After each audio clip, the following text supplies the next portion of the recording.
Undaunted.Life, a man's podcast. I'm your host, Kyle Thompson. Let's get into it. No matter how bad you think your genetics are, and no matter how lost you might feel after trying and abandoning many types of workouts, you absolutely, positively can have the lean, ripped body that you dream about. Guys, that is the opening line from the book Bigger, Leaner, Stronger by Michael Matthews. And so today's podcast is going to be a review of that book. And so basically we're going to look at the book in depth. We're going to look at a lot of things it goes into. There's so much content in this book, so we're not going to be able to get into all of it. But again, I just want to go through this and give you a sense of some of the things that I do within my own training regimen and some of the things that this book suggests. And here's the thing. This is one of the 4 books that made the health section of the book list. That's the 100 books every modern Christian man should read list. So if you're not familiar with that list, I do talk about it a lot. Just visit that list at www.undaunted.life/book list. That's undaunted.life/book list. And when you go there, I have a bunch of different sections of different kinds of books. So there's biographies and apologetics and, theology books and things like that. But I do have a health section. And, I wanted to make sure that there was a good amount of different types of health things that were in that section, not just the same book over and over. And so this is one of the books that's there. And so I want to get into a lot of detail about what this book goes into. It's one of literally the best-selling sports training and natural bodybuilding books of all time. It has over 400,000 copies that have been sold. It's been translated into a bunch of different languages. It's really helped a lot of guys kind of get the body that they were looking for and kind of get through some of that head trash and some of the things that they may have heard about in terms of how to lift or how not to lift or how to diet and how not to diet. And so I want to make sure that I go into that fully. Now, guys, this is obviously the first podcast. We're 30 podcasts in now. This is the first one that I'm focusing solely on physical resilience. So obviously, if you're familiar with us by this point, Undaunted.Life is all about cultivating manly resilience. And our definition of manhood is a guy that cultivates spiritual, mental, and physical resilience daily, right? But here's the thing. I see a lot of Christian dudes ignore physical resilience almost entirely. Like, it's kind of embarrassing, but here's the real truth of it, is if you're spiritually resilient, you can't really tell that in someone's eyes or, as they walk by you if you don't know them. You can't tell, that guy's really spiritually resilient. Same thing with mental resilience. If you watch someone for long enough, maybe you listen to the vocabulary or kind of hang around them long enough, maybe you can kind of get a sense of their mental resilience, but you can't see it really. Physical resilience is one of the easiest things for you to actually look at. Because if somebody is sloppy and overweight and something like that, they're probably not very high on the physical resilience scale. It's just kind of one of those things where you can literally look at a guy and be like, well, he doesn't really take care of his physical resilience. He doesn't really take care of his body, right? And so the thing is that I notice when I walk through any church that I've ever been to, it's just like the rest of America. Most of them are overweight. Most of the guys are overweight. They're out of shape, or they're skinny but out of shape. Guys like that. They're skinny but they couldn't run a quarter mile to save their life. And so this is something that I really want to hammer home to you guys about how important this is, because I see a lot of guys just ignore this. They've stopped worrying about their physique and how in shape they were after their last practice, in high school, whatever sport that was. They got married and that was their excuse for not going to the gym, or they had their first kid and that was their excuse for not going to the gym, or, I kind of tweaked my knee playing frisbee golf or something like that, and then all of a sudden they can't work out for the next 2 decades. But the thing about it is it's completely inappropriate to walk through life as a Christian male and be a bad example to those around you, especially with how you treat your body. It's just that simple. And we're going to get into that more a little bit later about kind of the godly component of that.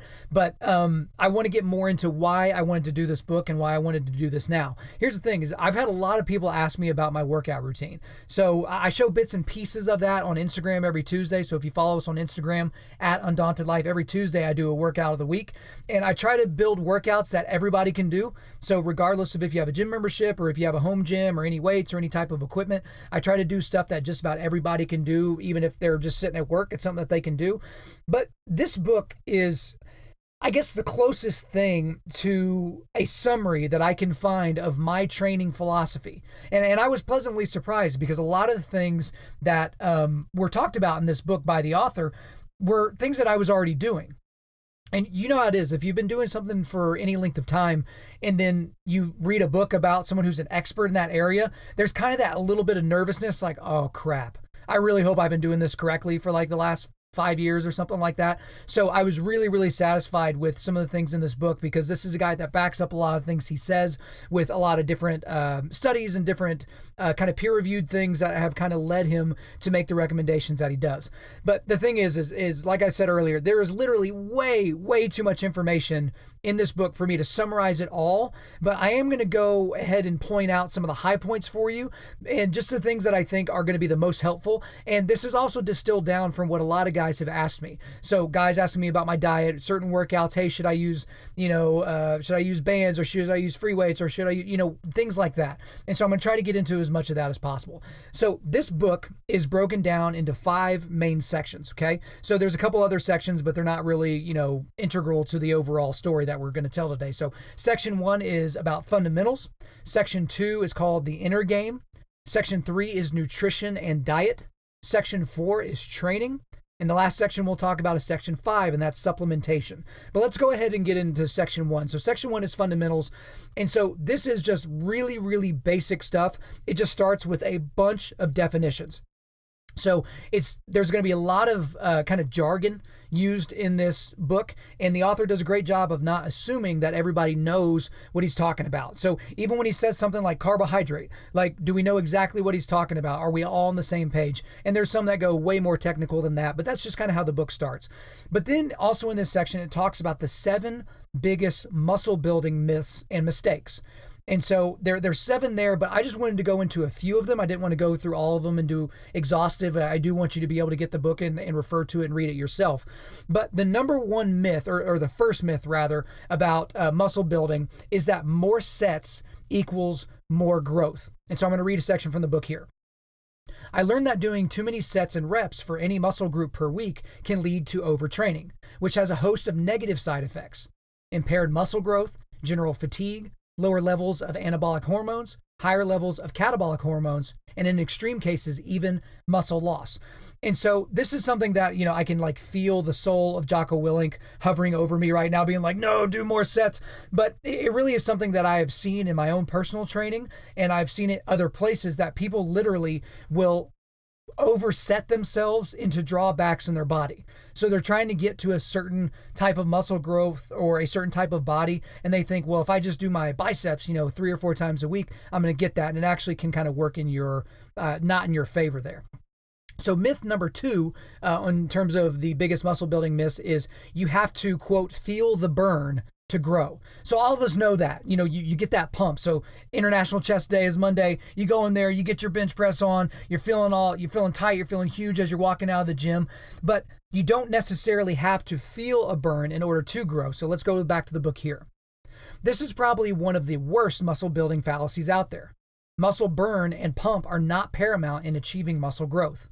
When your muscles are burning, what you're feeling is a buildup of lactic acid, which continues to accumulate as you contract your muscles again and again. While lactic acid triggers what's known as anabolic cascade, which is a cocktail of growth-inducing hormones, repeatedly elevating lactic acid levels higher and higher doesn't mean you build more and more muscle over time. Thus, for yet another reason, when guys spend a couple of hours in the gym pounding away with drop sets, burnout sets, supersets, and so forth, they're working very hard for little payoff. And so guys, I can raise my hand here. I can raise both hands and say, in my lifting, that's just something that I've done on my own since I was like 14 or 15 years old. There were a lot of times where it's like, well, I can't leave the gym yet because I'm not feeling that burn. And everybody that's lifted, you know what that burn is, right? Where you're just feeling good. You got that burn. But again, if you go to that area every time, it's not necessarily good for you. Now, another myth, this is myth number 4 on his list, is this: constantly changing up your routine. Constantly changing up your routine. Back to the book. Guys who make the mistake of doing lots of ineffective exercises often believe the, quote, muscle confusion, unquote, myth, the muscle confusion myth, which is the belief that you have to constantly change up your routine to keep your body guessing and make gains. This is complete nonsense. You're in the gym to get bigger and stronger, and that requires 4 simple things: do the right exercises, lift progressively heavier weights over time, eat correctly, and give your body sufficient rest. Regularly changing exercises simply isn't necessary because your goals limit the exercises that you should be doing. Now, I will go out there, and then again, this one is one that hit me in the face a while back, and I was actually surprised to see it here in this book because we always hear about muscle confusion. Right? We always hear that, well, your body's used to this chest exercise, so you need to shake things up. But, the author goes into much more detail, but essentially, different muscle groups in your body, they don't have brains, right? They don't get bored. So if, you've only been doing, a single type of push-up, you're not necessarily going to get any gains by going to a different kind of push-up. That's essentially going to be hitting the same muscle groups or the same part of the same muscle group. And so that was one thing that I've heard a lot of people talk about, which is, how often should I change up my routine? Should it be every 8 weeks, every 6 months, things like that? And, as we'll get into it a little bit later, if you do some core things, you can change things up so you're not bored, but it's certainly not your body that's going to get bored. And then another myth, I think this is the last myth I'm going to go into here on this section, is myth number 6, and that's lifting like a wussy. So I like this one a lot. Back to the book. Building a great body is a pain in the butt. It takes considerable time, effort, discipline, and dedication. It doesn't come easy, and anyone who tells you otherwise is either ignorant or lying. Quite frankly, most guys just train like wussies. They don't want to face up to heavy weights and do the hard work. They seem to believe that just showing up and going through the motions is enough. Well, it's not. And their bodies, which can change little over time, are a testament to that fact. The truth is, these guys are just giving in to one of our most primal instincts. We humans are programmed to avoid pain and discomfort and seek pleasure and ease in life, and in some circumstances, this works out nicely for us. If we let these inclinations color our workouts, however, we're doomed. If you want to build an impressive physique, you're going to have to work hard in the gym. You're going to have to move weights that are just downright intimidating. You're going to have to dig deep and finish that last set. You're going to have to deal with muscle soreness and other aches. But you're going to come to love it. You're going to learn that these hardships are just part of the game. The dues you have to pay to meet your goals. You're going to look forward to this daily hour of intense, uncomfortable, all-out physical exertion because you know that every workout you finish makes you a little bit stronger, both physically and mentally, and gets you a little bit closer to the end game. So guys, this is something that I think it may have been the first Q&A podcast I was asked about, basically the mistakes that guys make out at the gym. And this is one that I didn't really mention, but I should have, and I've been kicking myself ever since. But this is really true. So I know a lot of guys that spend a lot of time at the gym, and frankly, you just can't tell. And again, going to the gym is not all about just having giant traps and chest pounding out of your shirt and all those different things. But at the end of the day, I hear about guys all the time that don't have enough time to do X, Y, or Z, right? Well, gosh, if I just had more time, I would spend more time with my wife. Or gosh, if I just had enough time, I would do another Bible study. Or if I just had enough time, I'd be a better father. But I see these guys in the gym, well, first of all, they're farting around on their phones. And they're working out at a gym that's like 20 to 30 minutes away from their house. So they're taking another hour out of their day just by putting along, getting to the gym. They take their time warming up. They take their time getting changed. They're, taking way too long in between sets. And then whenever they get down to the business of actually lifting weights, they're not serious about it. And again, I don't like the excuses here because there's a lot of them here, but it's just like, well, I don't have a lifting partner. I don't have a spotter. I don't have all those things. Guys, I haven't basically had a spotter or a workout partner for the entirety of my life. There was like a little 2-year stretch where I worked out with a buddy of mine. But aside from that, you can work out by yourself. And again, I don't work out by myself in a gym full of people. I work out by myself in a garage gym. That just works best for me. And I'm not saying, be the lone wolf and work out on your own. I'm just saying that a lot of the excuses that you give for why you don't work out hard are not actually real. Now, he also goes into some other things in this section, in this beginning section, and he goes into the 3 scientific laws of muscle growth. So I want to talk about all of these. So the 3 scientific laws of muscle growth, right? So we just did the myths. Now let's do the laws. The first is progressive overload overall. The second is proper rest is just as important as proper training. And third, muscles will grow only if they are properly fed. So let's go back to number 1, progressive overload over time. So this basically means lifting progressively heavier weights, right? So as you move on in your lifting programs, you are not going to put 225 on the bench and only do that ever, right? That's not going to be your workout weight. You're trying to inch your way up. 2.5 pounds on each side at a time, 5 pounds on each side at a time, that type of a thing. And this is really where we get into the 4 to 6 rep range. And we're going to talk more about this later in the podcast, I believe, but 4 to 6 reps, that is the magic right there. I know a lot of people, and I've done this for many, many years, and I've just recently changed this in the last couple of years, but everything's 8 to 12 reps, right? That's what you're trying to do, but that's actually not helping you get stronger, right? You're doing more reps, but you're not getting stronger. If you up the weight and lowered the rep range, it's going to actually help you over time to grow muscle. Now, the second law here was proper rest is just as important as proper training. I see this as a gigantic mistake for a lot of people. And this is not just rest in terms of sleep. Obviously, I've suggested a podcast before about sleep. It's incredibly important, but that is something that guys do not give certain body parts or certain muscle groups a rest. So I've talked to a lot of guys that, they put themselves in the category, they do bench press and bicep curls, right? Just about 2 or 3 days a week is chest day. Like that's what they do. And I get it. It makes sense. You can kind of see that grow. It's like the easiest thing to watch grow, but you have to rest certain muscle groups or it's going to start working against you. And we'll certainly talk more about that later. And the third law here was muscles will grow only if they're fed properly. So here's a quote from this section. You could do the perfect workouts and give your muscles the perfect amount of rest. But if you don't eat correctly, you won't grow. Period. It is that cut and dry. So again, guys, I know certain guys, your diet is completely on lock. Some of you guys get a lot of sleep. Maybe some of you guys do the perfect workouts. But if you don't have all those things working in concert, you're going to end up working against yourself and against your gains. So in this section as well, it talks about the 5 biggest fat loss myths and mistakes. So again, this first section is incredibly important because it kind of sets you up for all the different paradigms he's going to bust for you later in the book. So the 5 biggest fat loss myths and mistakes, and I'm just going to go over a few of them here. So the second one that he lists is, so number 2, the myth and mistake is you do cardio and you'll lose fat. So that is a myth. If you do cardio, you'll lose fat. So let's go to the book here. Cardio can enhance fat loss in 2 ways, burning calories and speeding up your metabolic rate. But that's it. And since I brought it up, let's talk briefly about the metabolic rate. Your body burns a certain number of calories regardless of any physical activity. This is called your basal metabolic rate, your BMR. Your total daily energy expenditure, which is TDEE, for a day would be your BMR plus the energy expended during any physical activities. When your metabolism is said to speed up or to slow down, what this means is that your basal metabolic rate has gone up or down. That is, your body is burning more or fewer calories while at rest. Cardio, especially a variety I recommend called high-intensity interval cardio or HIIT, can increase your basal metabolic rate through what's known as the afterburn effect. While that sounds fancy and is often used in sketchy marketing pitches for sketchy products, it's simple. Your body continues burning additional energy after you exercise. And so, one last section here. But here's the thing with cardio.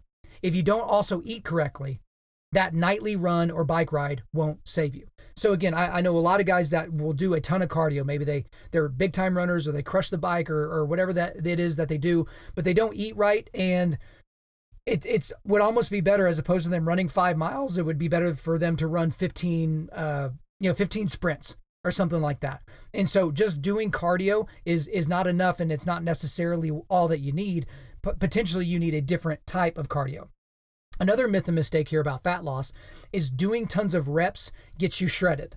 So as many of you have heard before, and as I've even told people before, is if you want to get bulky, you do high weight, low rep. And if you want to get, cut up and shredded, you do low weight, high rep, right? But let's go to the book and see what he has to say. Many gurus recommend that you follow a high rep, low weight routine to shred up, but this is the complete opposite of what you want to do. The reality is that your body is primed for muscle loss when you're in a calorie deficit. And by focusing exclusively on muscle endurance, which is the higher rep ranges, you'll set yourself up for rapid strength loss with the potential for significant muscle loss as well.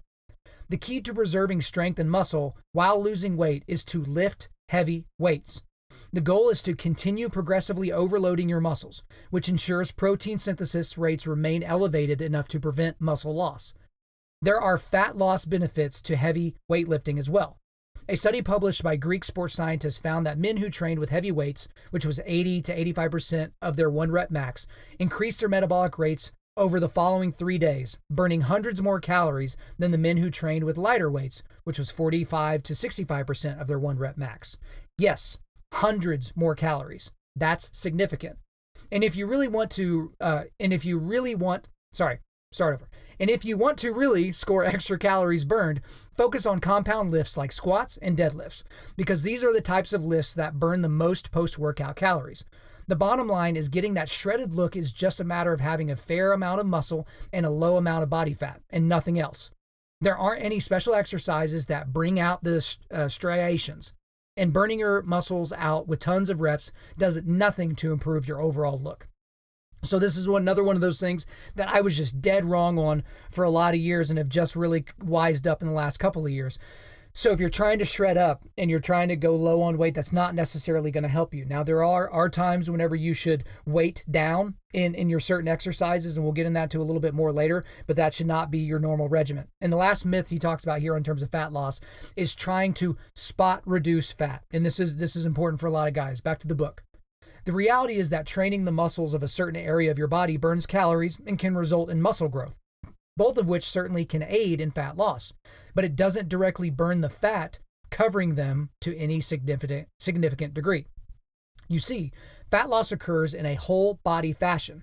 You create the proper internal weight loss environment, a calorie deficit, and your body reduces fat stores all over your body, with certain areas reducing faster than others. You can do all the crunches you want, but you'll never have a six-pack until you've adequately reduced your overall body fat percentage. And that's more a function of proper dieting than anything else. So this is something for guys. It's like, okay, maybe you've got love handles, or maybe you got a little bit of extra weight on, on your chest or in certain parts of your legs or something like that. So just doing certain exercises is not actually going to help that. So for guys with love handles, I know a lot of guys are, they'll crush, the side crunches, or they'll get a dumbbell and they'll do side bends and things like that. And what that ends up doing for a lot of guys is it actually ends up exacerbating the issue, because they're building a muscle underneath an area that already has fat in it. So it actually has the illusion of making you look fatter in that area. So it's just kind of one of those things. And the other thing about weight in terms of body fat, guys, is guys store body fat differently. Like, there's certain people that just don't store any of it, and those are the people that we're going to kill, you know what I mean?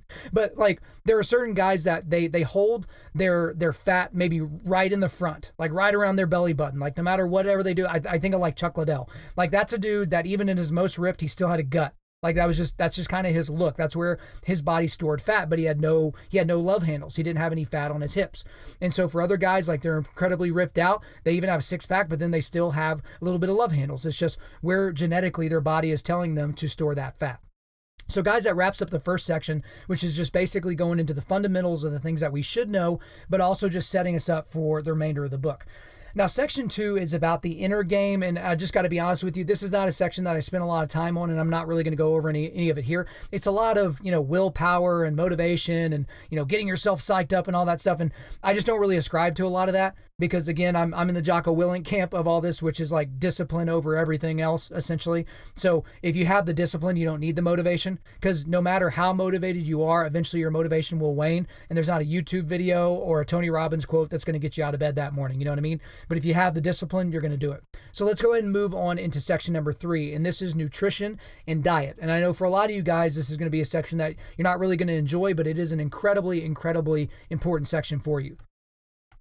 So the first thing we go into in nutrition and diet is we talk about the macronutrients that all of us guys should really be looking at on a daily basis. And those are proteins, carbohydrates, and dietary fats. So let's talk about proteins first, and I'll go ahead and go to the book here. A high-protein diet is absolutely vital for building muscle and preserving it when you're dieting for fat loss. Regular exercise, and weightlifting in particular, increases your body's need for essential amino acids and thus protein.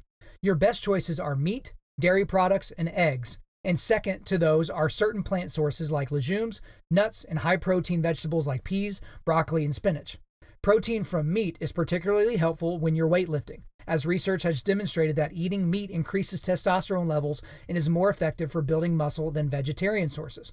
It's hard to put an accurate cap on how much protein your body can absorb in one meal. It's definitely a hell of a lot more than the 20 to 30 grams that some people claim. So let's talk about protein just a little bit. Guys, you can just drown yourself in research for the next 10 years, or you can just trust me, trust this guy. You got to have more protein. I've rarely run into guys that kind of give me an idea of what their diet is and are they getting enough protein. And I'm mainly talking about active guys. Guys that are doing the normal American lifestyle of being sedentary in the normal American diet, they're probably getting enough protein to fuel what it is that they need. But if you are an active guy, you got to get the protein because it's one of the things that is going to help your muscles recover and grow in a way that you're going to want, in a way that you're going to feel is appropriate, in a way that's going to make you actually feel good. But I do want to talk about something that they didn't really go into in the book, and that is the bioavailability of protein. Okay? So not all proteins are created equal because they have equal amounts of grams, on the nutrition facts on the back. So the big thing that I've heard a lot, and it's come from some bad documentaries and some bad research that people cite, but they're like, well, I'm a vegetarian or I'm a vegan, but I get the same amount of protein as you guys. I just get them from plants. I do a plant-based diet. And so here I go, I get the same amount of protein. But here's the deal, is the bioavailability of red meat, for instance, like a steak, versus the bioavailability of the protein in a black bean is completely different. So what do I mean by that? Basically, your body does not absorb both things the same. So let's say you have a serving of red meat that would equal 25 grams of protein and a serving of black beans that would equal 25 grams of protein. That's going to be a hell of a lot of black beans, by the way. And you ate one or the other. Your body is not going to absorb the same amount of protein from both of those things. There's actually some research to suggest that your body doesn't even know what to do with a black bean. Like it doesn't really have it super readily available for you. So not all proteins are created equally. So what you have seen, and there's a lot of examples of this out there, there were, vegetarian bodybuilders or vegan bodybuilders that did this for a long time, but then, their blood work wasn't going very well, their performance was suffering, and what they really need is they needed more meat-based protein in their diets. And so again, this is different for every individual body. And so you just have to see how that goes. But in general, it is better to get your protein from meat than it is from non-meat sources. Okay, now let's talk about carbohydrates, the dreaded evil carbohydrates. All right, back to the book. Carbohydrates in all forms aren't stored as body fat as efficiently as dietary fats are. Carbohydrates play an essential role in not only muscle growth, but also in overall body function. High long-term intake of simple carbohydrates, which is disaccharides like sucrose or high fructose corn syrup, has been associated with an increased risk of heart disease and type 2 diabetes. Overweight, sedentary bodies don't deal with simple sugars nearly as well as lean, physically active ones do. If you exercise regularly and aren't overweight, your body can likely deal with simple carbohydrates just fine. Insulin tells the body to stop burning its fat stores and instead absorb some of the fatty acids and glucose in the blood and turn them into more body fat. But that's not what causes you to get fatter over time. Overeating does. So again, we got to talk about carbs here because, carbs are kind of like it's the devil, right? Like you can't have carbs and, do carnivore diet and, only eat meat, only get proteins, right? And proteins and fats. And, let's do keto and let's, do almost no fats or almost no carbs or something like that. But this is what I can just kind of throw out there to you. And it just kind of is what it is. A lot of stuff surrounding some of the lower carb diets, it's somewhat anecdotal at this point. It's still somewhat anecdotal. So perhaps we don't need, the 250 to 300 grams of carbs for a normal guy in a normal day, but your body in a lot of ways has to have carbs if you're going to be able to perform well. So I got a lot of buddies that, they'll work out or maybe they've gone on these hikes in certain areas and their bodies gas out because it doesn't have carbs to burn off. Right? And these are guys that are trying to do the ketogenic thing, and maybe they're doing it imperfectly, or maybe they're doing it perfectly, but their body just doesn't respond as well to it. But, it's this idea that carbs are bad and they're evil and they're not going to work out well for you. But again, there's way more research to suggest the opposite than to corroborate that. And so I'm not saying to you guys that keto is bad. I'm not saying that you shouldn't do it. I'm not saying that any other form of low carb diet is bad for you, but it's not necessarily going to do what you think it's going to do. And so for you, you have to just determine, do you make this gigantic life change to start doing this extreme diet that is not normal and is hard to prepare for and hard to go out to eat and all these different things, if it's not really going to produce what you're ending up wanting to do. And so again, if you're a guy that's, works out really, really hard, I know for me, there's 2 or 3 days a week where I do train multiple times in one day. You got to have carbs available in order for you to burn those into energy quickly so that you can get through those workouts. And the last thing here, let's talk about dietary fats. Let's go back to the book. Dietary fat is the densest energy source available to your body, with each gram of fat containing over twice the calories of a gram of carbohydrate or protein. Healthy fats, such as those found in meat, dairy, olive oil, avocados, and various seeds and nuts, help your body absorb the other nutrients that you give it, nourish the nervous system, help maintain cell structures, regulate hormone levels, and more. While we now know that saturated fat isn't the danger we once thought it was, we don't quite know what the optimal daily intake should be either. The most recent report of dietary guidelines published by the USDA in 2010 maintains the 2002 recommendation that we get less than 10% of our daily calories from saturated fat. Research has associated trans fat intake with a variety of health problems, to include heart disease, insulin resistance, systemic inflammation, female infertility, diabetes, and more. So the thing with fats is there has been a revolution as of late that has gotten people to get more clean fats into their diet. So just like the things that were mentioned earlier. So those were let's go back up to that. So the meat, dairy, olive oil, avocados, and then seeds and nuts and things like that. There's a lot of guys that are putting more of that into their diet. And that is something that I think is incredibly beneficial. Again, the thing that I'm not quite sure of is if we cut the carbs incredibly low and throw the fats incredibly high, that may seem like it's swinging the pendulum too far in the other direction. I can say for me, and I'm only talking about me, so here's my anecdotal evidence. When I lowered my carb intake and upped my fat, I felt like sludgy garbage. Like I just did not feel good. My workouts didn't feel good. I did not feel explosive when I was doing certain things, sprint work or jujitsu. It didn't feel right for my body. And, to be honest, it maybe if I had gone another month or two doing it, my body would have been able to reset, but I did not feel as well. And this was not like a mental thing like, oh, I need chips and queso. Like it wasn't one of those things like I need more carbs, but it was just I wasn't getting the performance I wanted. And that's what I use my diet for. I don't use my diet to make myself happy. If that were the case, I literally wouldn't eat eggs all day, every day. I eat like 8 to 10 eggs a day, right? That gets a little boring and a little hard to choke down. So that's certainly not the reason why I do that. But overall, you just have to figure out what type of thing works for you, but you do have to make sure you got a good lock on your carbs, your fats, and your proteins, okay? So let's get into muscle a little bit more on the nutrition side, and let's talk about building muscle and losing fat, okay? Let's go back to the book.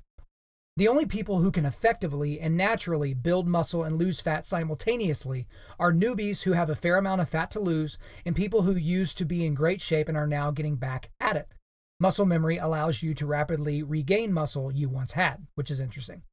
If you're an experienced weightlifter who has already built a fair amount of muscle, however, you won't be able to build any appreciable amount of muscle while restricting your calories for fat loss, no matter what type of diet or training protocol you use, period. Your goal while cutting is to preserve muscle, not gain it. The big secret of experienced, accomplished weightlifters who are able to build muscle and strength while getting lean is drugs. Lots and lots of drugs. So don't become one of the many guys who spin their wheels for years chasing the recomp, jumping from one fad workout and diet to the next, with little to show for it in the end. Okay? So this is something that I think is really, really important because a lot of times when you're looking at different workouts or you're following different workout regimens, it's like, all right, we're going to be able to gain muscle and cut fat here. But this is not the only place I've seen it in this book. There are a lot of different places. It's a lot of the natural bodybuilding type things where it's just basically like, guys, we got to be realistic about what some of these dudes in the magazines are doing. These guys are roided out of their brains. Like they're on anabolic enhancers, they're on HGH, they're on a lot of different things. A lot of these guys do not have natural bodies.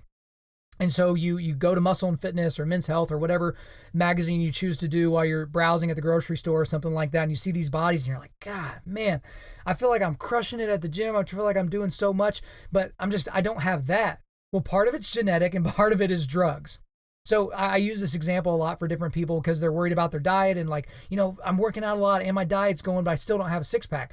Well, the greatest bodybuilder of all time is Arnold Schwarzenegger, right?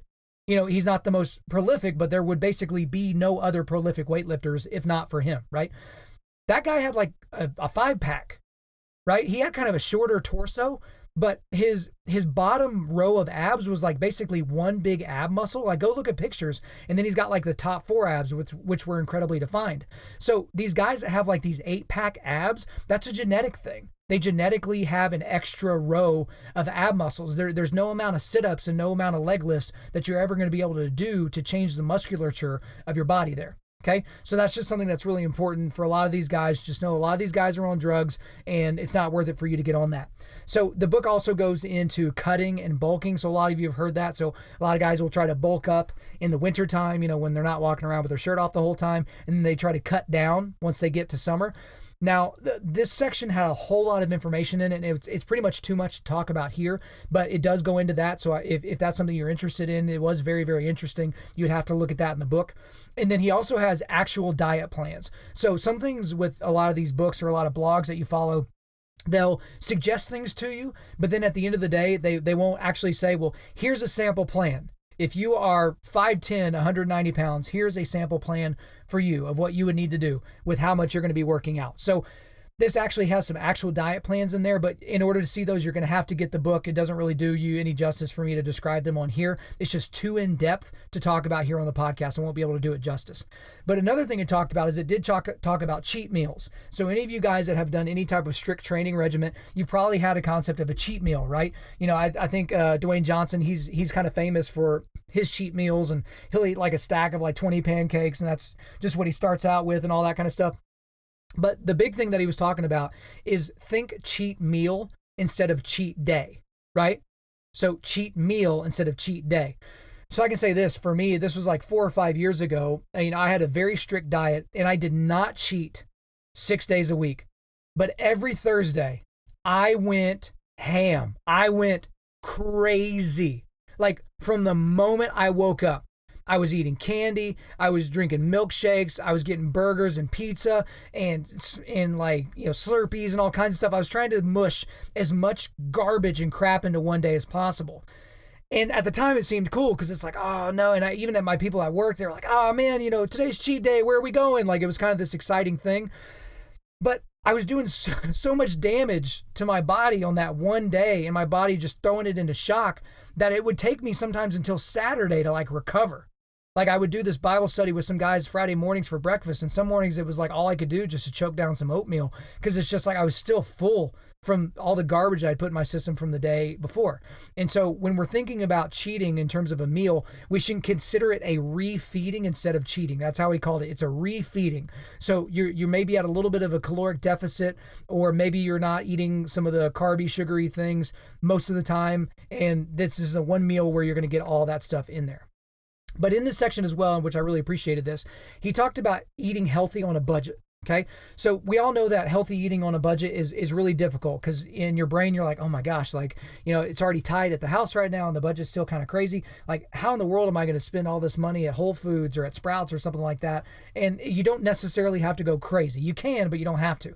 So he threw out a bunch of examples of kind of budget-friendly, healthy eating things. So in terms of proteins and fats, he talked about eggs, chicken breasts, almonds, low-fat cottage cheese, protein powder like whey powder, and avocados. And going back up to eggs real quick, so there's this fallacy out there about the cholesterol in eggs, about how it will increase your risk of heart disease. It doesn't. Like, the cholesterol in eggs does not increase your risk of heart disease. That has been thoroughly debunked at this point. He talks about it here in the book. And also, there's a documentary out there, I guess it's called What the Health? I think it's on Netflix or something like that. I think someone told me there's a claim in that documentary that one egg is equivalent to smoking 5 cigarettes. Literally the dumbest thing that I've ever heard in terms of diet. It's not true. They're full of crap. So in terms of healthy carbs, things that you could do on a budget, he talked about oats, black beans, brown rice, quinoa, fruit, and sweet potatoes. And specifically on the fruit, he mentioned grapes, apples, bananas, and oranges. So those are all things that are readily available at just about any place that you get groceries, and they shouldn't really bust up the budget too bad. So that's good to end that section on. But now let's get into the section that I'm sure most of y'all are the most excited about, and to be honest, I was as well. And that's section 4, and that's about training. And so at the end of the day, a lot of guys don't really have the diet. They don't really have the sleep, but those are things that you can take care of with discipline. But for the most part, for most guys, the hardest thing is the training.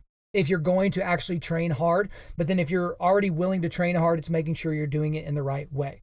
So the thing is for us, and I mentioned it a little bit earlier, we've got to get the fitness/weightlifting magazine physiques out of our brains. Okay. Well, and let's go to the book here. We got a quote from the author. Here's what it boils down to. Every professional bodybuilder going anywhere in the sport is on drugs. A lot of drugs, like $50,000 to $100,000 of drugs per year. Yes, every single one, regardless of what they say. And so again, just to reiterate, just to drive this home, the guys you see online, the guys you see on Instagram, a lot of these guys have had their bodies, touched up in Photoshop and airbrushed, and these magazines have certainly done that. And a lot of these guys are freak beasts, like they're absolute giants, but they got that way by basically sacrificing probably 10 or 20 years off the end of their life so that they can be jacked as a 40-year-old. You know what I mean? So he goes into a lot of different things here in terms of the training, but I just want to kind of boil down to some of the core things that I think are essential for you guys to know. The first is that we should not focus on isolation exercises. That in order to build overall strength, that is not the best thing to do. So if you're not familiar with isolation exercises, that's like doing a preacher curl, right? So you're trying to isolate the bicep muscle. Or if you're doing a certain type of chest machine, so it's really hitting a certain section of your chest, your upper, your middle, or your lower chest, right? But if you want overall strength, isolation exercises are not going to do that for you. So I've had a lot of friends kind of ask me about my different workout regimens, and they're like, well, how many days a week do you do arms and things like that? And I just straight up tell them, I was like, look, I really don't. So I think there was a quote from the book, I kept trying to remember it off the top of my head, but it's like, if you want to gain an inch on your biceps, you need to gain 10 pounds of muscle. Like, and not in your arms, overall, you need to gain 10 pounds. And so that's kind of the thing. You have these guys just, tearing away at these bicep curls all day long, or, hitting the tricep extension machine. And that's not necessarily doing for you what you would want. If you want show muscles, yeah, go ahead and do that. But if you want go muscles, which I think all of us agree at some point you need to worry about those, you should worry about your overall strength.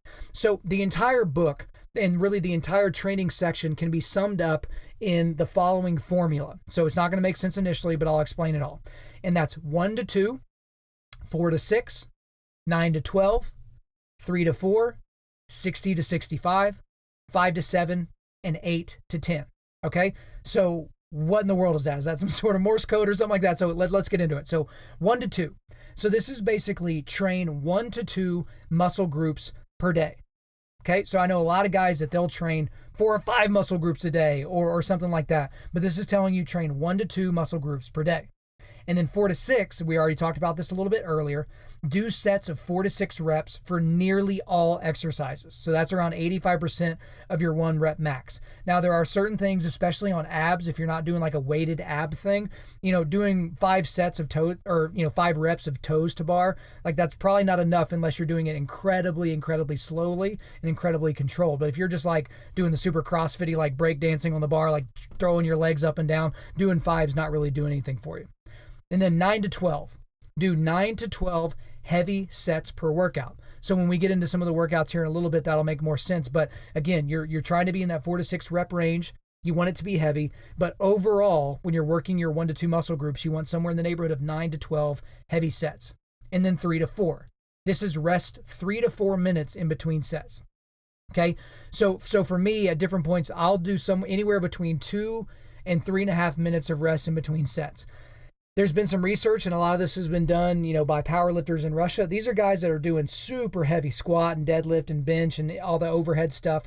These guys will do one set of, like 2 to 3 reps, and then they'll take like 15 to 20 minutes rest. Like 15 to 20 minutes. They'll just walk around and just chill and let their body relax because they're overall just trying to gain strength. Now, for most of us, if we're going to get in 9 to 12 heavy sets, we're obviously not going to take 15 to 20 minutes in between because we'd be in there all day. But that is something you need to be thinking about is getting a proper amount of rest. Just because your workout partner is done with his set doesn't mean you need to hop up under the rack, up under the bar and get after it on that one. And then we have 60 to 65. And this is important. This is train for 60 to 65 minutes. I tell people all the time, like, how do you get all this time in for working out? First of all, I roll out of bed and roll into my garage. That's a great thing, is that I just have, the gym right there. I literally have no excuses. But I do not lift longer than an hour. And this is something that I've just done for forever. If you're in there lifting for an hour and a half, 2 hours, you're doing yourself a disservice. You're not going to get that afterburn. You're doing an extra set for an extra pump is not really helping you. All you need to do is 60 to 65 minutes. That's literally all you need to do as a maximum. And the next is 5 to 7. And that's train each muscle group 1 to 2 times every 5 to 7 days. So there are some muscle groups that recover faster than others. So abdominal muscles, trunk muscles, core muscles, those tend to recover quicker. Calf muscles, randomly, that's something that can recover from a difficult exercise fairly quickly. But some of the larger muscle groups, so maybe like your hamstrings or your quads, your back, your chest, these are groups that tend to take longer to fully recover. And so those are groups that really you should really only hit once in a normal workout week. And so that's just really important. And then the last thing here was 8 to 10. So basically you need to dial it back every 8 to 10 weeks. So you need to evaluate the whole time you're working, but every 8 to 10 weeks, you need to kind of gear down. Okay. So again, if you're doing this progressive loading of weight, that's something that you have to constantly you're inching up the weight. But at the 8 to 12 week mark, you got to take some time off. You got to rest. And some guys are like, no, I'm going to lose all my gains. What's going to happen? It's not going to happen. For a lot of guys, and if you've seen this yourself, you know this to be true. You take a week or two off, and I don't mean off where you're just, snorting Cheeto dust the whole time, but you're actually just, chilling a little bit, maybe doing a little bit more yoga, a little bit more cardio, doing lighter weight just for a short period of time. When you start hitting the heavy weights again, you're actually a lot stronger. So again, 1 to 2, trained 1 to 2 muscle groups per day. 4 to 6, do sets of 4 to 6 reps for nearly all exercises. 9 to 12, do 9 to 12 sets, heavy sets per workout. 3 to 4, rest 3 to 4 minutes in between sets. 60 to 65, train for 60 to 65 minutes per workout. 5 to 7, train each muscle group 1 to 2 times every 5 to 7 days. And 8 to 10, dial it back every 8 to 10 weeks. So let's talk about cardio. So he's talking specifically about cardio for fat loss. So essentially we can break it down like this. If you want cardio and you want to lose fat, you have to do high intensity interval training. You've got to do HIIT work or sprint work. Okay. And let's go to the book here. Research has shown that the longer your cardio sessions are, the more they impair strength and hypertrophy. Thus, keeping your cardio sessions short is important when we're talking about maximizing your gains in the weight room and preserving your muscle. Only high-intensity interval training allows you to do this and burn enough fat to make it worthwhile. So here's the thing with HIIT training, guys. This is like my favorite thing to do. And the cool thing about HIIT training is it takes so much less time than longer-term cardio, and it's usually better on your body. So and I'm not hating on runners here or bikers, but that if you're running, like 7 to 10 miles, that's a lot of time, even if you're booking it. And I know if you're training for a marathon, that's a little bit different. Do your thing. But that's bad. That's hard on your feet. It's hard on your ankles and your knees and your hips and your low back and your shoulders and your neck. It's just hard on you to do that much. But when you're running 10 sprints, like all out sprints, 100-yard sprints, 80-yard sprints, something like that, you're not having a lot of that downward pressure on your joints. Now, you're susceptible to more muscular injuries, like popping a hip flexor or a hamstring or something like that, but it's going to get you better results. Now, it's more miserable. Let's just be honest. If you're running a 5K at kind of a mellow, 8.5 minute pace or something like that, yeah, you can just ride along at that pace all day. You hit your, over 3 miles and boom, you're good. But running those 10 sprints, you're going to want to die. You're just going to be like, this sucks. This sucks so bad. But my advice to you is if you're doing sprint work and stuff like that, is do not take an undefined break in between sets. So even if I'm running a bunch of hundreds, I'm telling myself, you've got 30 seconds in between every single one. And I will count it in my head. And no matter what I'm feeling, no matter what's, stretching out or whatever, at the 30-second mark or at the 60-second mark or whatever, I'm gone. So I am on the line ready to go before I've counted to whatever the number is in my head, okay? So if you want fat loss, you got to do that high intensity interval training, okay? Now, in this section as well, he talks a lot about the 4 core lifts. So these are the lifts that should be a part of every single guy's strength training regimen. And those are squat, deadlift, bench press, and military press.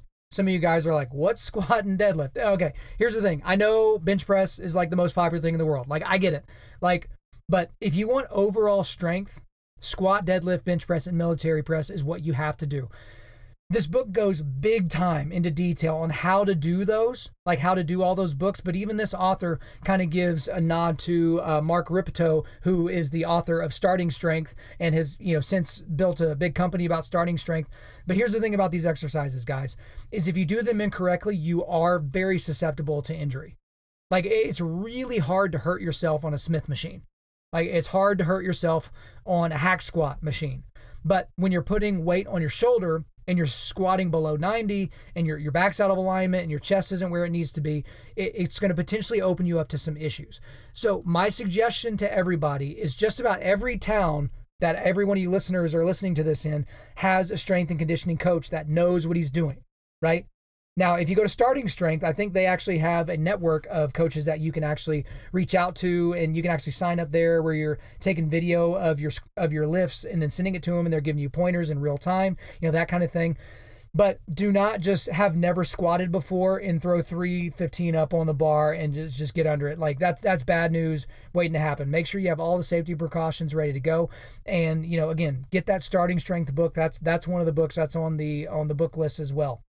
So, but within each one of these things, he talks about different muscle groups, and he kind of lists the best exercises for strength and muscle gains in these areas. So I'm gonna go through these fairly quickly because it's just listing them off. And if you're not getting them, if it's going too fast, just rewind and you can go back to them later. So the best exercises for chest are incline barbell bench press, incline dumbbell bench press, flat barbell bench press, flat dumbbell bench press, and dips. And on the dips, that's obviously the chest variation where you are leaning a little bit more forward and getting more action in the lower chest muscle area as opposed to more on the triceps and shoulders. So the best exercises for back are barbell deadlift, barbell row, one-arm dumbbell row, pull-ups, lat pull-down, T-bar row, seated cable row, chin-ups, and barbell shrugs. For shoulders, it's seated barbell military press or standing barbell military press, seated dumbbell press, Arnold dumbbell press, one of my personal favorites, dumbbell side lateral raise, one-arm dumbbell side lateral raise, rear delt raise, face pulls, barbell rear delt row, and dumbbell front raise. For legs, it's barbell squat, front squat, hack squat, leg press, barbell lunge, dumbbell lunge, Romanian deadlift, leg curls, calf raises, and calf press on a leg press machine. And then finally for core, we have cable crunch, hanging leg raise, captain's chair leg raise, ab roller, air bicycles, flat bench lying leg raise, and decline crunch. So one quick thing on some of these things. So some of the stuff I mentioned are body weight things.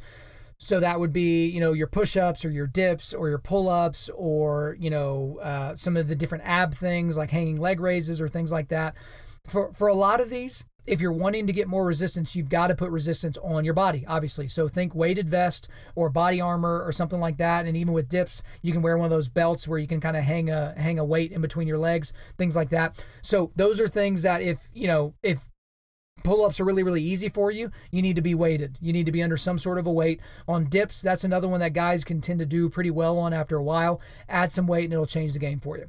So before we get out of this section, I do want to talk about my personal routine. So in a week, I normally work out somewhere between 5 and 7 days a week. So normally it's right at about 6 days a week. So usually Monday is my rest day, but even on my rest day, I try to do about an hour's worth of yoga just to keep the body kind of stretched out and different things like that. But I normally will lift Tuesday, Wednesday, Thursday, Friday. And if for whatever reason I have a late night on Thursday, I will push the Friday workout to Saturday sometimes. And then I also do jiu-jitsu classes, like competition level classes and things like that, 4 to 5 times a week. So I get quite a bit in. But on my 4 lifting days, day 1, I do chest and calves. Day 2, I do legs and core. Day 3, I do back and calves. And day 4, I do shoulders and core. Now, normally I would put legs first in the week because that's the number one thing I don't want to miss, because if you have strong legs, it usually tends to lend itself to a stronger overall body. But as I was going through kind of building it out and looking at when I was going to be doing jiu-jitsu and when I was doing other things, it made sense to put chest on that first day. So you can put me in the international chest day side of things, but that was kind of more strategic than it was by just kind of happenstance. Okay. Now let's get into the last section of the book here as that kind of wraps up the training portion. Let's get into supplementation. That's the 5th section and the last one that we're going to talk about. So to the book here. If you're wondering how companies can even get away with such an egregious scam, it's simple. The supplement industry is completely unregulated. So here's the thing. I have a lot of guys that, well, what pre-workout are you doing? Are you doing any testosterone boosters? Or, how do you have energy? Do you take Spark, or do you take, whatever it is that the Spark equivalent is now? But at the end of the day, a lot of the stuff that you guys are taking and a lot of stuff I've been asked about, if I take it's not stuff that I mess with, and a lot of it's garbage. Some of it's dangerous. Because again, there's stuff that is sold on the shelves at GNC, and because GNC is a recognizable brand, you're thinking to yourself like, oh, this is probably going to be safe. And some of it is not good at all. Like I even had a buddy of mine from college. He overdosed on pre-workout. The dude almost died, like legitimately almost died. He took like 4 or 5 times the normal amount, which is his bad. Just what a stupid thing to do. But at the end of the day, there was nobody looking at him, and he's like, it's just like anything else. He wasn't getting the same pop from the 2 or 3 scoops, so then he just bumped it up to 4 or 5 scoops, and it almost took his life. So I will talk about some of the things. I'm just going to kind of go in order here about some of the things that should be supplemented or things that you should maybe not mess with. So first is vitamin D, and this one's pretty simple, guys. Most humans do not get enough vitamin D. And here's the thing, and those people are like, well, I drink vitamin D milk, or I walk around with my shirt off sometimes. Someone made the comment once, is like, in order for most humans to get enough vitamin D, they would literally have to sit outside all day with their shirt off on a sunny day and drink vitamin D milk the entire day. So most guys, that's not going to be the best situation for you, or you're not going to be able to pull that off. So vitamin D supplementation is something that's really easy and really cheap to do. The other thing is protein. So this is very good to supplement, and it's also good on the pocketbook. So but you have to buy good protein. So I use ISO 100. That's one that I use. I use a whey isolate, and so this is very good to supplement because every scoop is 25 grams. And so if you're not trying to cook a bunch of meat all the time or buy all the meat, it's usually better for you. Now, hunters, y'all are some of the best guys, the guys that take down, deer and moose and elk and stuff like that. You pretty much got all your protein from meat, and you got that on lock. So here's the thing about weight gainers. I know some of you guys out there are like, well, I can't even gain weight. Eat more food. That's the easiest thing I can tell you on weight gainers.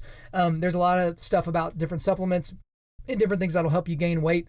Just eat more food. That's kind of the best and most natural way to do that.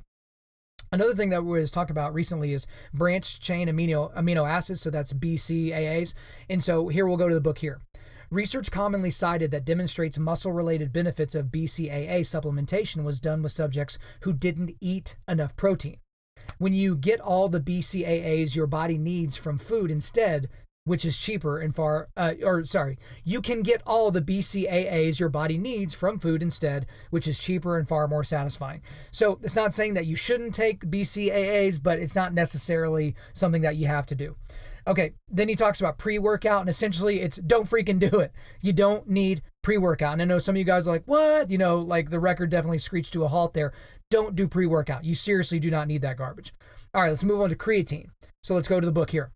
Research shows that supplementation with creatine builds muscle and improves strength, increases anaerobic endurance, and reduces muscle damage and soreness from exercise. So here's the thing with creatine is I had some guys that, were on creatine in high school, and they got super bloated, and, there was issues with the supplementation at that time. And again, that was almost 15 years ago, or maybe even longer. I can't really remember. But it's gotten a lot better. And creatine has been something that has been studied for a really, really long time.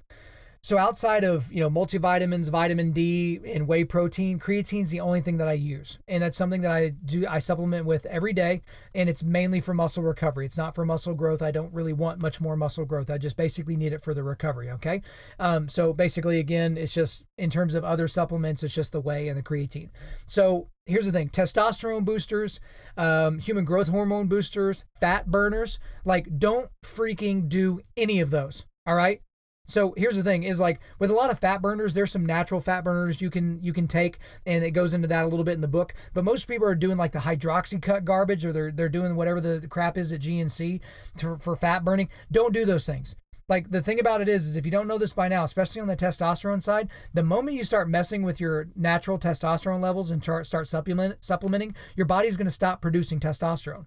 If you don't believe me, go look at pictures of Vitor Belfort early in his MMA career and then look at him in his last fight. That is a body that, had abused steroids for so long, and then he was on testosterone replacement therapy even when he didn't need it. But now he's going to have some sort of testosterone replacement therapy for the remainder of his life just for him to operate normally, just because of what he did to himself. And the last thing here they talked about is fish oil. And so the thing with fish oil is do it. There are literally, I'm not going to bore you with the research and a bunch of quotes now. If you're not taking fish oil, you're missing out.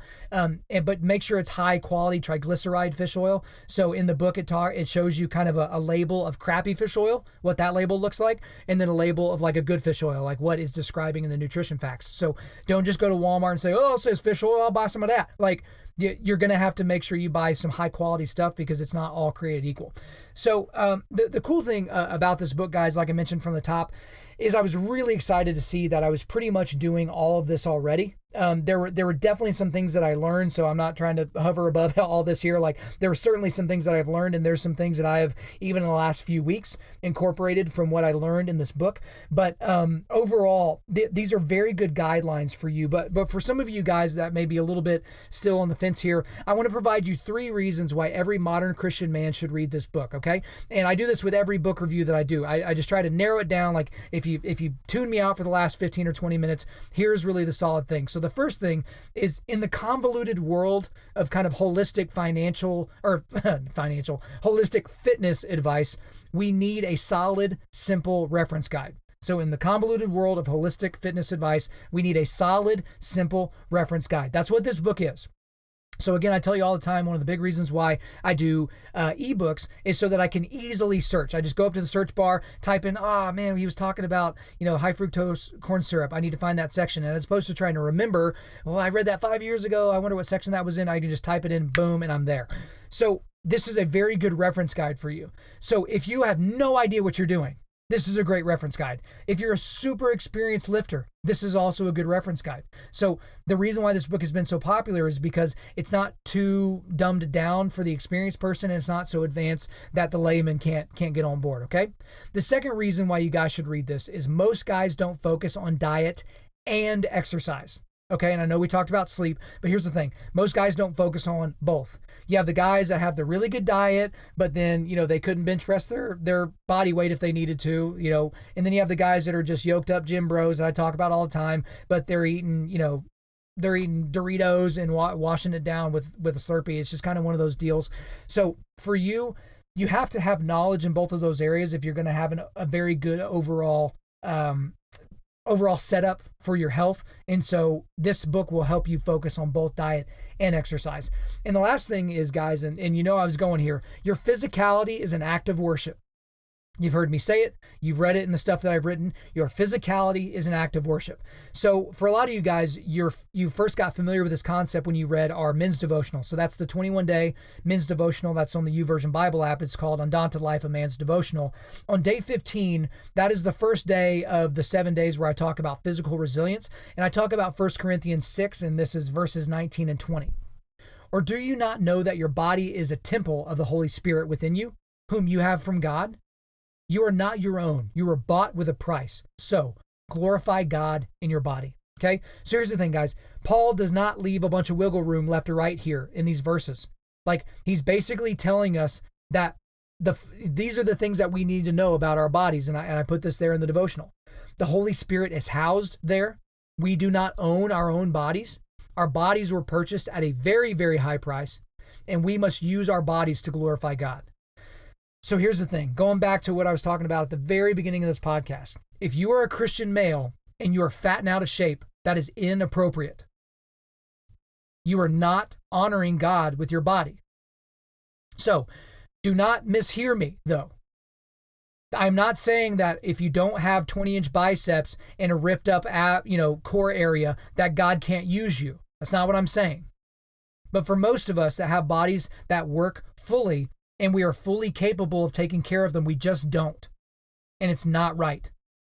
And I am, frankly, sick and tired of seeing these guys walking around, these reformed guys and these theologians and these everything, and they're just doughy. It's just like, guys, come on. You are a walking example of not being disciplined.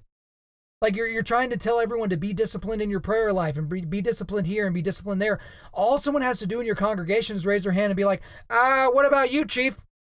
You been hitting the Twinkies a little bit? You know what I'm saying? The thing about this is this is not easy. Having a good sleep regimen and rest regimen and also having your diet and your workout under control, that's not easy. But how much in the Christian walk is, especially for men, how much of it's super easy? How much of it just comes naturally to you? So even if you don't have good genetics, even if, well, everyone in my family's fat, even whatever your excuse is, I'm basically taking all of those away from you. It's not a good enough excuse. It's just not. You've got to take care of your body in a way that is pleasing to God because your physicality is 100% an act of worship. All right, guys, before I let you out of here, we're going to do a quick resilience boost. And as you know by now, we are a men's ministry and our mission is cultivating manly resilience.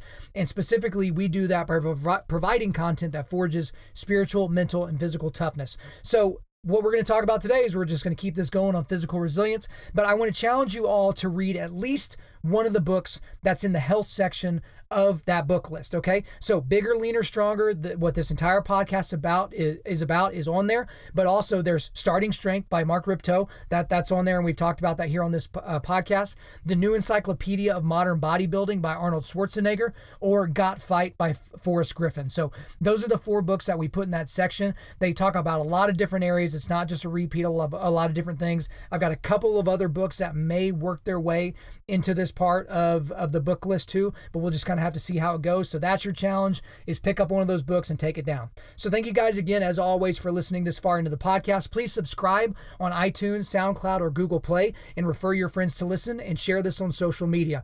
If you use the hashtag Undaunted.Life, we'll be sure to find your post and give it a thumbs up. If we deserve a 5-star review, make sure you leave one, but at the same time, don't just hit the 5 stars. Go ahead and write a short review, even just a few sentences. It'll certainly help us out. I'm currently booking speaking engagements for the remainder of 2018 and also the beginning of 2019. So if you want me to come speak to your team, to your church, to your Sunday school, to whatever, hit me up at info@Undaunted.Life, info@Undaunted.Life, and we'll see if we can work that out. Our website is www.Undaunted.Life. You can follow us on Instagram and Twitter @UndauntedLife and Facebook.com/UndauntedLife. You can check out our free devotionals on the YouVersion Bible app. Just search Undaunted Life under plans. We also want to thank the band August Burns Red for allowing us to use their music library for our content. The intro-outro track on this podcast is their song King of Sorrow, which is off their latest record entitled Phantom Anthem. The links to all of this are in the description. I'm your host, Kyle Thompson. Remember, keep cultivating manly resilience, keep forging spiritual, mental, and physical toughness, keep seeking the Lion of Judah.